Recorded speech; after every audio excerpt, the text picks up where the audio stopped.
Descanse um pouco, disse meu filho com um sorriso estranho. Foram exatamente essas palavras. Sem, por favor, sem, você merece, nem mesmo, não se preocupe. Apenas aquele sorriso, do tipo que não chega aos olhos. Na época, achei que era amor. Agora, quando fecho os olhos à noite, aquele sorriso ainda me segue na escuridão. Antes de começar, deixe-me dizer isso baixinho, de um coração mais velho para outro. Se você acredita que histórias de família importam, se acredita que as vozes de pessoas que viveram uma vida longa não devem desaparecer, então eu lhe desejo paz, boa saúde e muitas manhãs gentis. E se sentir no coração, fique comigo. Histórias como essa precisam ser ouvidas até o fim. Meu nome é Antônia. Tenho 67 anos. Vivi o suficiente para saber que a vida raramente nos quebra de uma vez só. Ela faz isso devagar, com palavras suaves, rostos familiares e sorrisos em que confiamos. Nunca imaginei que contaria minha história para estranhos. Eu era o tipo de mulher que guardava os assuntos da família dentro da família. Acreditava que dignidade significava silêncio. Mas o silêncio, aprendi tarde demais, pode proteger as pessoas erradas. Criei meu filho Renato sozinha depois que o pai dele se foi. Trabalhei com mãos cansadas e costas eretas. Pulei refeições para que ele pudesse comer melhor. Usei o mesmo casaco por 10 invernos para que ele tivesse sapatos novos. Não digo isso por elogios. Muitas mães da minha idade fizeram o mesmo. Achávamos que esse tipo de amor voltava para nós um dia, quietinho, como juros de um investimento longo. Renato cresceu educado, instruído, respeitado. As pessoas me diziam: você se saiu bem, Antônia. Ele é um bom homem. E eu acreditava nelas. Porque uma mãe quer acreditar. Quando ele se casou com Patrícia, eu a recebi como uma filha. Ela era calma, cuidadosa com as palavras, sempre sorrindo suavemente. Nunca levantava a voz. Nunca discutia comigo. No começo, achei que isso significava respeito. Depois, eu entenderia que era outra coisa. Quando fiz 67 anos, meu corpo começou a tomar decisões sem me perguntar. Meus joelhos doíam de manhã. Meu equilíbrio não era mais o mesmo. Nada dramático, nada urgente. Apenas a idade, chegando do jeito que sempre chega. Foi aí que Renato começou a visitar mais. Ele trazia compras que eu não tinha pedido. Consertava coisas que não estavam quebradas. Ficava mais tempo à mesa, me observando de um jeito que me fazia sentir ao mesmo tempo cuidada e estudada. Você está cansada, mamãe, disse ele uma tarde, servindo o chá que eu não tinha pedido. Você merece descansar. Descansar. Essa palavra soava gentil. Soava merecida. Patrícia assentia quietinha da porta da cozinha. Ela não acrescentava nada. Nunca acrescentava. Só observava. Uma semana depois, Renato disse de novo. Descanse um pouco, falou, com aquele sorriso estranho. Deixe a gente cuidar das coisas por um tempo. Ele falou de uma viagem. Um lugar tranquilo. Ar fresco. Enfermeiros por perto. Rotinas suaves. Chamou de um sonho.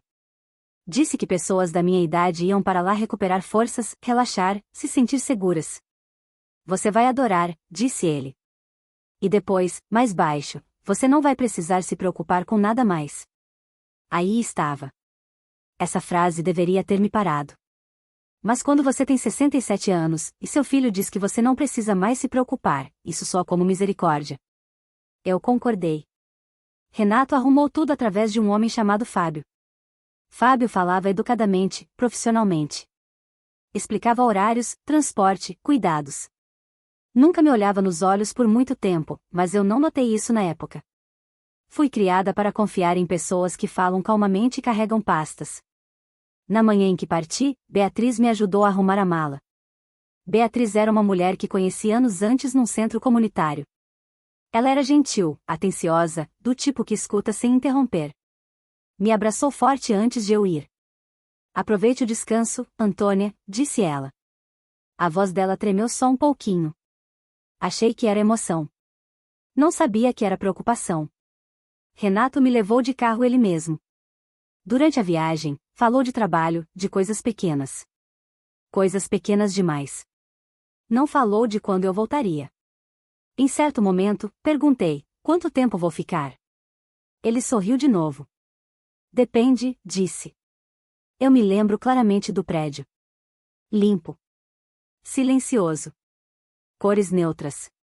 Um lugar que não queria que você sentisse nada muito forte. Fábio falou com a equipe. Papéis foram assinados. Minha mala foi tirada da minha mão antes que eu percebesse que não tinha me despedido direito. Renato me abraçou. Foi rápido. Descanse agora, disse. Depois, ele foi embora. A porta se fechou atrás dele com um som que pareceu definitivo. Naquela primeira noite, não dormi. Não porque a cama era desconfortável. Porque algo dentro de mim ficava perguntando uma coisa que eu não queria ouvir. Porque ele parecia aliviado. Os dias passaram. Depois semanas. A rotina era calma, calma demais. Refeições em horários fixos. Passeios em jardins fechados. Remédios que eu não lembrava precisar. Quando fazia perguntas, as respostas vinham gentis, vagas. Você está segura aqui. Isso é para o seu bem.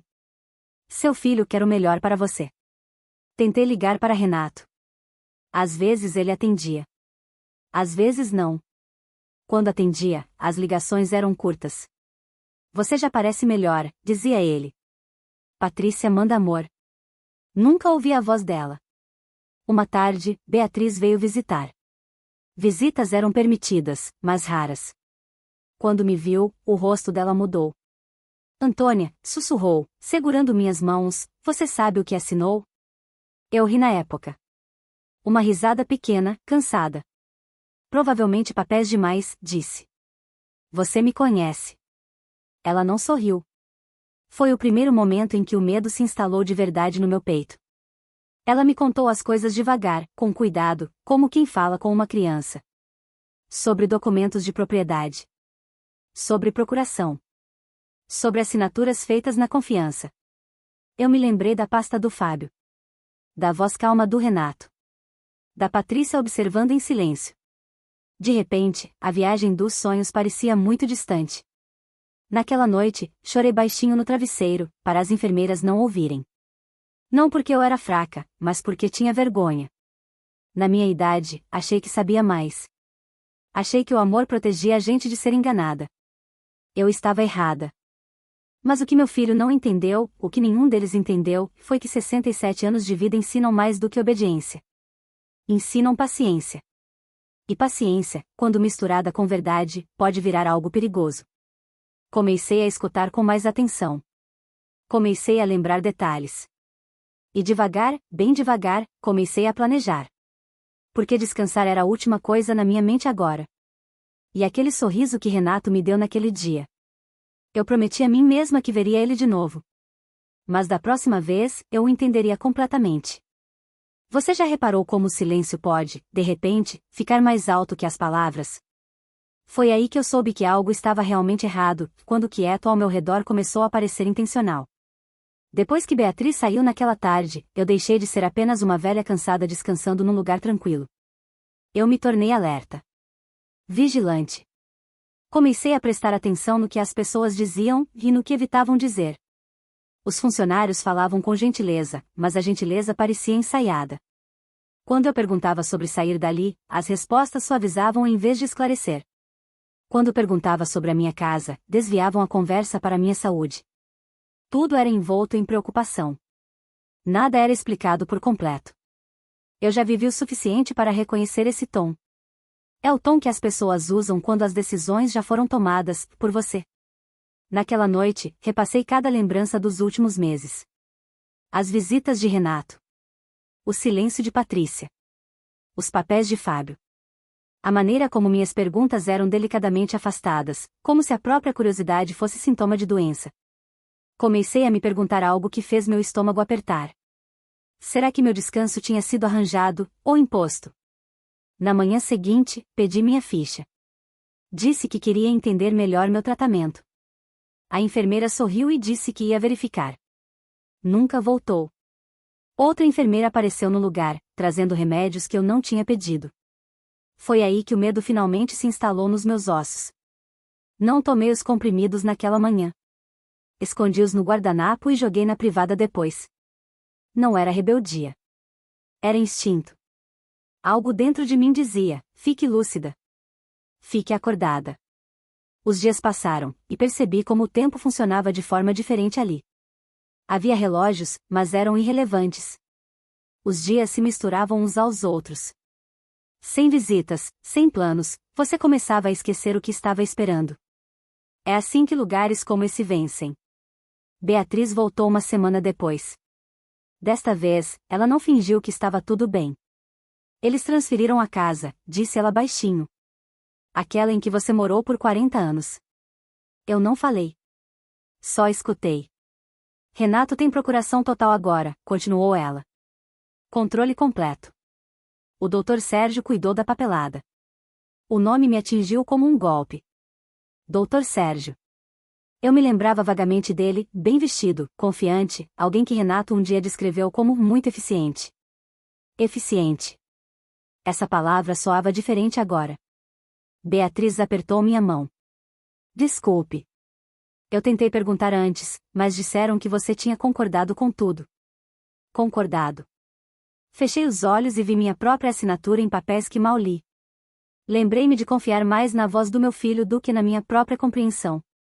Naquela noite, eu não chorei. Fiz outra coisa. Fiquei muito calma. Porque o luto pode te paralisar, mas a clareza pode te mover. Comecei a falar menos. A escutar mais. Elogiei a rotina. Disse aos funcionários que me sentia melhor. Sorri quando Renato ligou. Agradeci pelo cuidado dele. Ele pareceu aliviado com minha docilidade. A voz dele suavizou. Falou mais tempo. Você está parecendo mais você mesma, disse ele uma noite. Quase ri. Em vez disso, disse, você sempre cuidou tão bem de mim.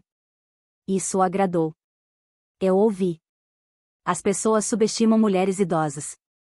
Acham que a idade nos deixa frágeis. O que ela realmente faz é afiar nossa compreensão do comportamento humano. Você já viu padrões se repetirem tantas vezes que não dá para ignorar agora. Pedi a Beatriz que me trouxesse documentos. Devagar. Em segredo. Nada que levantasse suspeita.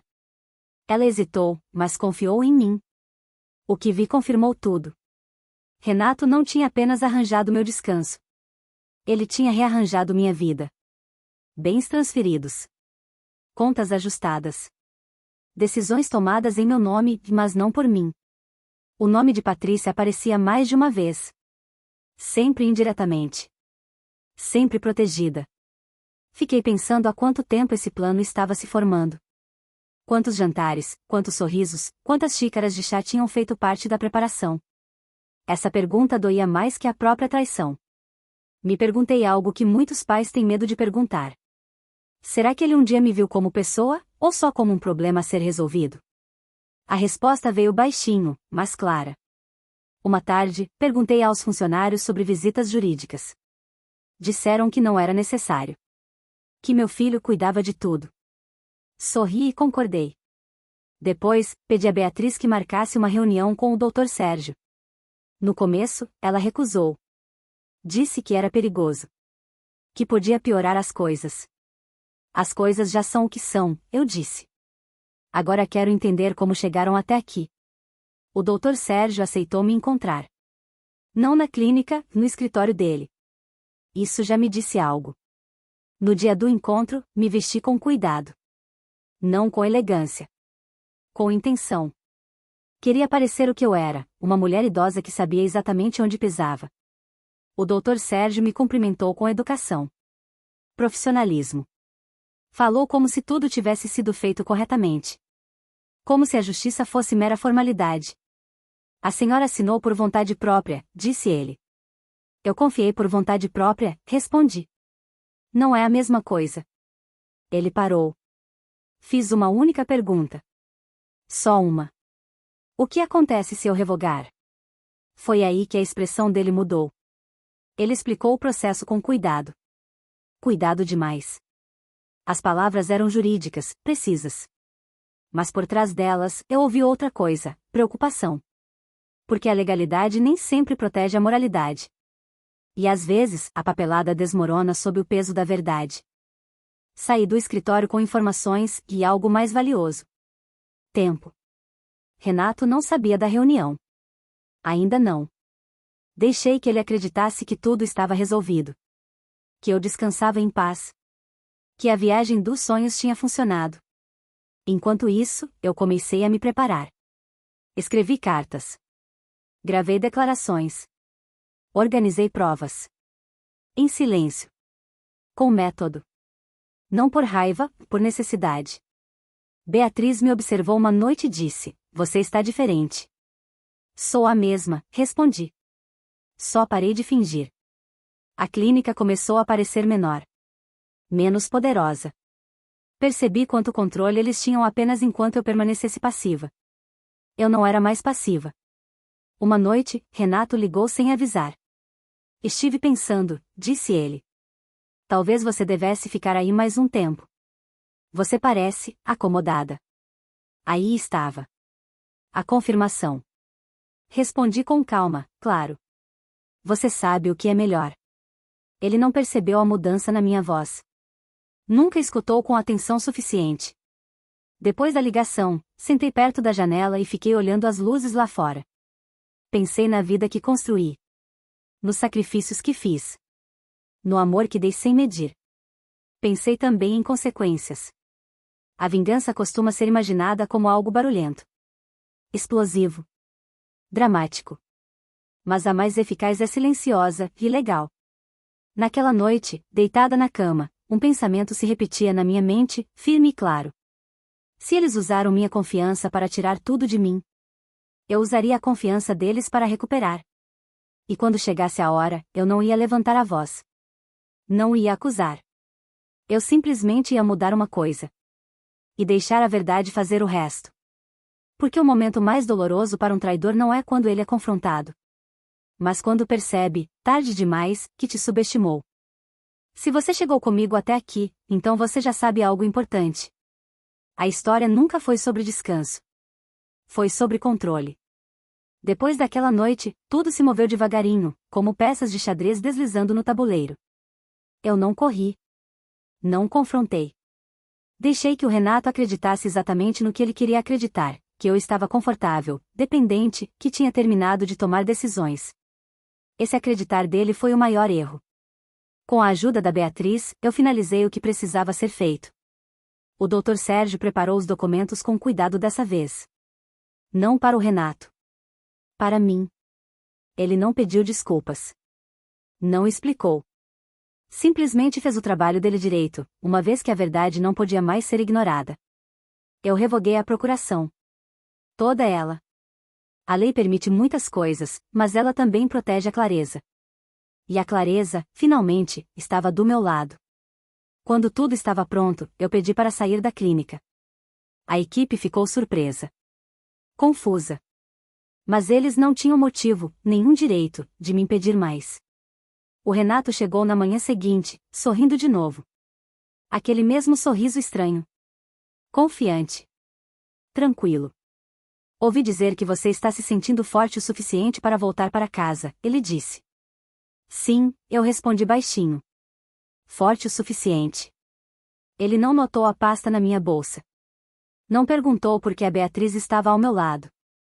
Nós fomos de carro para a casa dele. Não a minha. A dele. A Patrícia abriu a porta. Ela parou quando me viu toda vestida, de pé ereta, olhando além dela em vez de para ela. Nos sentamos à mesa de jantar onde eu um dia comi quietinha, agradecida. Dessa vez, eu falei. "Quero agradecer você", eu disse, olhando direto para o Renato. "Você tinha razão. Eu realmente precisava descansar." Ele sorriu, aliviado. Porque enquanto eu descansava, continuei, eu me lembrei de quem eu era. O silêncio tomou conta do ambiente. Eu coloquei os documentos na mesa. Não os deslizei de forma dramática. Apenas os deixei ali. A Patrícia esticou a mão para pegá-los primeiro. O Renato a impediu. O rosto dele mudou enquanto lia. Confusão. Depois incredulidade. Depois algo parecido com pânico. "Você não pode fazer isso", ele disse. "Eu já fiz", eu respondi. Ele elevou um pouco a voz. Falou coisas sobre preocupação. Sobre responsabilidade. Sobre sacrifício. Eu escutei. Com calma. Do jeito que ele nunca escutou comigo. Quando ele terminou, eu disse: Você me ensinou algo muito valioso, Renato. Ele esperou. Você me ensinou que amor sem respeito não é amor. É conveniência. A Patrícia se levantou. Ela não discutiu. Não chorou. Olhou para o Renato como quem olha para um plano que desmoronou. Eu me levantei também. Eu não vou me vingar, eu disse. Não preciso. Eu só precisava da minha vida de volta. Eu saí sem gritar. Sem ameaças. Sem lágrimas. Naquela tarde, eu voltei para minha casa. A minha de verdade. Aquela cheia de memórias que pertencem a mim. A Beatriz ficou para um chá. Nós ficamos sentadas em silêncio. A casa parecia viva de novo. Os dias passaram. Depois semanas. O Renato ligou uma vez. Eu não atendi. Ele mandou uma mensagem depois. Foi curta. Cautelosa. Talvez arrependida. Ou estratégica. Eu não respondi. Porque perdão não é algo que você deve a pessoas que nunca pediram o seu consentimento. Eu tenho 67 anos. Ando mais devagar agora. Descanso mais vezes. Mas eu não confundo mais descanso com rendição. E aqui está o que eu quero que você lembre, especialmente se você está ouvindo isso com muitos anos nas costas. Envelhecer não significa ficar invisível. Significa ficar experiente. Se alguém te diz para descansar um pouco sem perguntar o que você quer, pergunte a si mesmo por quê. Se alguém sorri enquanto toma decisões por você, olhe mais de perto. E se um dia você se sentir subestimada por causa da idade? Lembre-se disso. A sabedoria não desaparece. Ela espera. Obrigada por ouvir a minha história até o final. Se ela ficou com você, se te lembrou de algo, ou de alguém, então você não está sozinho. E se quiser ouvir mais histórias como a minha, contadas devagar e com honestidade, fique com a gente. A sua presença importa mais do que você imagina.